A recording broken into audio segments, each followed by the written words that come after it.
The following video will contain spoilers. You have been warned. All alterations to the manga panels and images have been made in order to prevent copyright. So yeah, let's get started. What is up guys, Beto here. And I gotta say, I'm sorry. I apologize guys for not uploading in a while.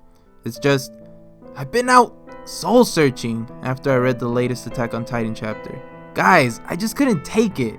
It took me to some pretty dark places, I'll tell you that. I was originally supposed to have made a video concerning Ymir's fate, but when that new chapter dropped early, all that work I had done went right down the fucking toilet with all the bullshit I went through researching for the video. It all became obsolete.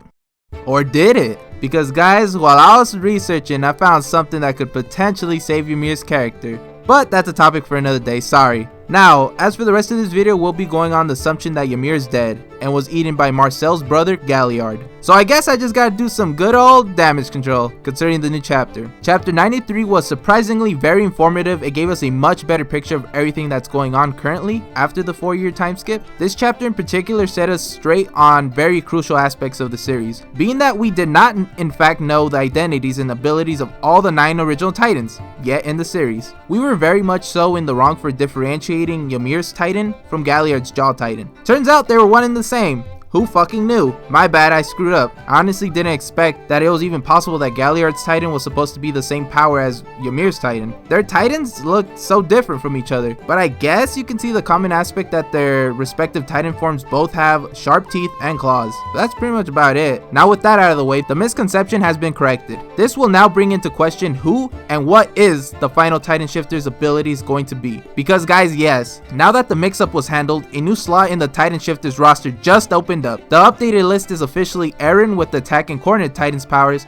Armin with the Colossal Titan's powers, Reiner with the Armor Titan's power, Zeke with the Beast Titan's power, MacLeod with the Jaws Titan's power, Peak, who has me very confused. I seriously hope that's a woman. Please let it be a woman. With the Carmen Titan's Insane Endurance, and Annie possibly with the female Titan. I say possibly just because we're not too sure about her current status right now after the time skip. I hope she's alive. She needs to get her ass back in this bitch. Why else would Hajime Isayama keep her around? Seriously. But that's a question for another day. Now, sorry for rambling. Let's get on to the real main topic of this video. As you just saw, we currently only know 8 of the 9 original Titans. So we're missing 1. Now, the first question we have to ask ourselves when tackling this issue is, what kind of ability would the 9th Titan's power be? I personally have 2 guesses.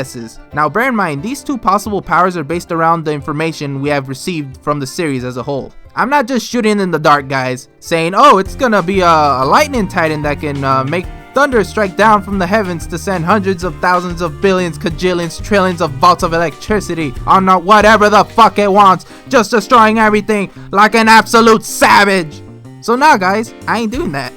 Now, as for my 2 hypotheses, number 1, it's the memory wipe ability that we heard about in chapter 64 from Historia's Garbage of a Father. He informs us that King Fritz had used his Titan powers to erase the memories of all mankind in order for the people to forget the history of humanity. Everyone except for a select few groups of people that are referred to as the minority bloodlines. 2 families that are included within the minority bloodlines are the Ackermans and the Asian race. Now, let's first establish this. I don't believe that the Ackerman family and the Asian clan were the only bloodlines that made up the minority bloodlines. Kenny Ackerman's grandfather tells Kenny in chapter 65 that the only people who opposed King Fritz's decision to wipe out humanity's memories and erase the history of the past were the Ackermans and the Asian clans. So in order to show their disapproval of the king's plan, they decided to turn their backs on the royal government and abandon their high government positions to go into hiding. So when Kenny's grandfather gave us this information, I interpreted it as the Ackerman and the Asian bloodlines just so happened to be the only clans from within the minority bloodlines who disagreed with King Fritz's plan, and so the rest of the minority bloodlines chose to remain loyal to King Fritz and the government, which would then mean that there should be more people within the walls who did in fact know about the Titans in the walls and the king's memory wipe, because they are also unaffected by the king's influence. So just keep this information in mind because I'm going to mention it again later. Now back to the memory wipe. I don't believe that King Fritz could have been able to possess both the Coordinate Titan's power and the memory memory wipe ability, because those two powers have no correlation to each other. It just doesn't seem to make sense. Why would someone who can control titans be able to also manipulate the memories of people who aren't even titans? So to me, it would make more sense if the memory wipe ability is actually a separate titan power that would belong to the 9th titan shifter. So maybe King Fritz, when he had gathered the Eldian people to Paradis Island, he ordered the 9th titan shifter, who possibly could be a member of one of those minority bloodlines that remained loyal to the king and the royal government, to wipe his Eldian followers' minds in order to start their new history and lives inside the walls that he created when he used the original titan's power to order several colossal sized titans to use the same ability that Eren used in chapter 66 after he ingested the armor serum to protect the remaining survey corps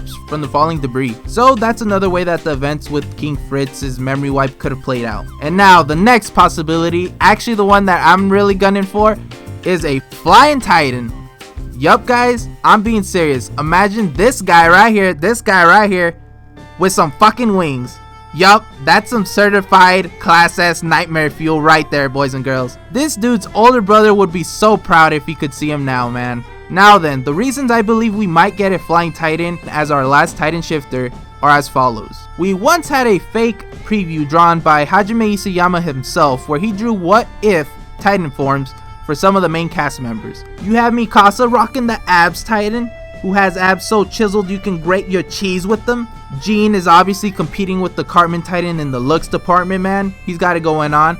Armin finally has the appropriate head size to fit his huge brain in with the bobble coconut head titan. My girl Historia be looking like an actual goddess with those damn angelic wings, aka the wing titan. And last but not least, Connie coming in with the flashing titan secret technique, exhibitionist assault. So now, for obvious reasons, Historia's titan is the one most relevant for this topic, because even though this was made for a gag and for comedic reasons, Hajime Isayama still at least drew it himself. So this can maybe be seen as his way of foreshadowing to us what's to come further down in the series. And yes, I know that this is not hard enough evidence, but when you include chapter 93 into the mix, it gives you a different perspective of looking at this image. Because in this chapter we have a marshal of the Marley Empire stating the question of, can we get a titan that can grow wings? Because he feels like if they could, it would be very advantageous for them, after they realized their loss in military might due to the evolution of warfare, which made the power and strength of their titans and shifters not as great of a weapon as they once were, as seen for example with Reiner, the armor titan. Back in chapter 92, the moment Reiner collapsed as the armor titan, when he was struck by those cannons, that made a huge statement to the rest of the world, which was, the invincible armor titan is no more. This was obviously not meant to be taken as Reiner had literally been killed in combat, but that the long-standing image of the unstoppable power of the armor titan has finally been shattered. Now with the concept of the evolution of warfare finally matching the titan's power being established, the Marley Empire even expresses their interest in developing further their military technology, aircraft in particular, because they know that those who have control over the sky will ultimately be the victor in the end. So the sky seems like it will have a lot more importance in this new era of warfare. Now guys, the final piece of evidence I have for you surprisingly comes from the Attack on Titan Season 2 anime. Yes, you heard me right. I said Season 2 and anime. Now, I'm not talking about any of the content inside the episodes themselves, but instead I'm referring to the ending song. Yup, that's right, the extremely creepy, eerie, just demonic sounding song. I would like to place your attention onto this scene in particular. In this scene we see a lot of people in a long row moving along what seems to be a desert of sorts. These people seem to be migrating, right? So this scene has me thinking back to the fact that King Fritz apparently at some point managed to have the majority of Eldians move to Paradis Island. But here's the thing, they never explained how he did it. How did he manage to get so many people to move there on such a short notice? Did he turn all the Eldians into Titans similar to how Zeke does his Scream and just commanded the crowds of Titans to run towards Paradis? Or what if he had a giant wing titan come make multiple fast trips between the former Eldian Empire and the island of Paradis, all the while carrying large groups of Eldian citizens? This would definitely answer the question of how he managed to move so many people over such a long distance so quickly. And again, we can say that the power of the 9th Titan belonged, and probably still does belong, to somebody from a minority bloodline who remained loyal to the king and the royal family. So in other words, I think whoever the 9th Titan shifter is, I believe they are from the island of Paradis, and not the Marley Empire. Because if you noticed, when the Marleyan Marshal asked his question of can't we get a Titan that can grow wings, none of the officers present at that meeting, none of them chose to straight up deny, reject, or shoot down the possibility, which makes me think that the Marley Empire does not know what all the 9 Titan powers are, because if they did, they would have just reminded the Marshal there is no such thing as a Titan with wings. And just to dig this nail even deeper, have you guys not noticed that there are more people of the Eldian race in the island of Paradis than there are in the Marley Empire? And as we know, when a Titan shifter dies without being eaten, their Titan abilities either gets transferred over to their children or a newly born Eldian baby. And because we know simple math, we would assume that the probability of an Eldian baby acquiring those powers is going to be greater in the island of Paradis than it would be in the Marley Empire. And yeah guys, one last thing about that ending scene. We also see a bird fly across that same desert that the Eldians were traveling through. Now, if you guys know Attack on Titan, we all know that the bird usually always symbolizes the wings of freedom, you know, the Survey Corps. But down to an even more basic level, just in general, the concept of freedom. Now, what I find really ironic about this is that the Eldians are traveling through this desert in order to get to the island of Paradis, right? But well, King Fritz's plan was to keep them caged up within the 3 walls. So in essence, they're losing their freedom. So tell me what you guys think of that. In my personal opinion, knowing what we know, I don't think that bird was supposed to symbolize the wings of freedom. Maybe it's there to symbolize something else.